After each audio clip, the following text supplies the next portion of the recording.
Diamo il benvenuto al nostro dottor Ardita, magistrato. Loro sanno quasi tutto della sua figura, della sua persona. Abbiamo indagato il curriculum del magistrato Ardita, abbiamo indagato tutte le informazioni che ci offre attraverso i suoi libri, perché l'idea di questa giornata era quella di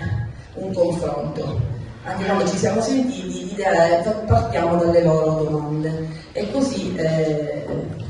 indagando un po' tutti gli ambiti in cui il magistrato si è imbattuto in questi anni e grazie anche alla sua disponibilità a scrivere, quindi a raccontare